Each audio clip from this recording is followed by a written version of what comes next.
Moi,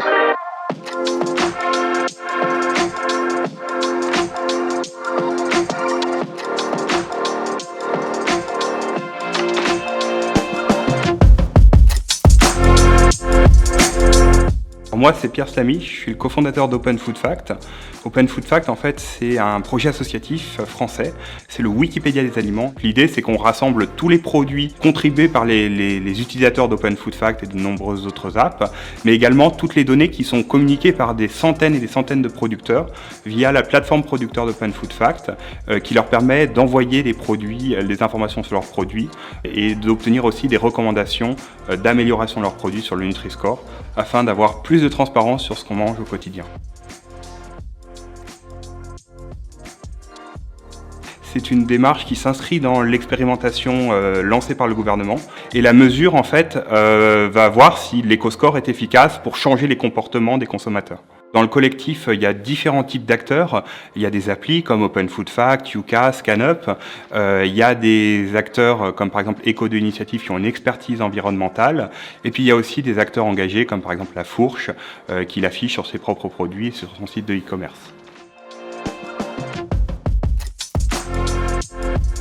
Le but principal de l'éco-score, c'est de sensibiliser aux aliments qui ont un impact élevé sur l'environnement. Donc notre méthodologie est transparente, ouverte, on a posé tout sur la table, c'est basé sur les données de l'ADEME qui sont fiables et du coup on a également ce système de bonus-malus pour venir mettre en avant les initiatives positives, justement par exemple le bio, le label rouge sur les viandes etc. Et puis aussi un certain nombre de choses sur les emballages et la recyclabilité des emballages.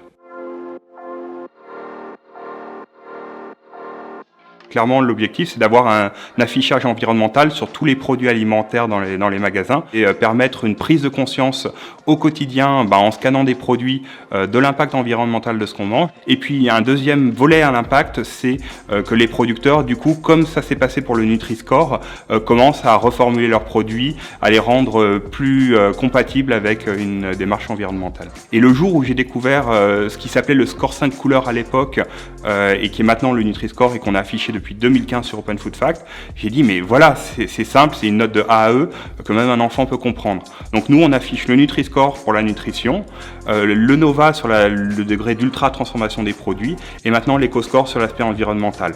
Nous on a choisi de séparer ces thématiques qui sont 3 thématiques importantes et après l'idée c'est qu'ils soient présents sur les emballages et pour simplifier justement ces emballages et ces informations qui ne sont pas forcément lisibles sans eux.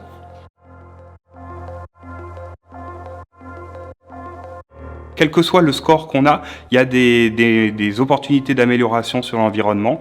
C'est-à-dire que même si par exemple on vend un steak de viande, par exemple on va pouvoir faire des emballages qui sont plus recyclables, plus circulaires. Donc il y a vraiment plein d'opportunités d'améliorer les produits et à la fin du fin, c'est ce qui compte.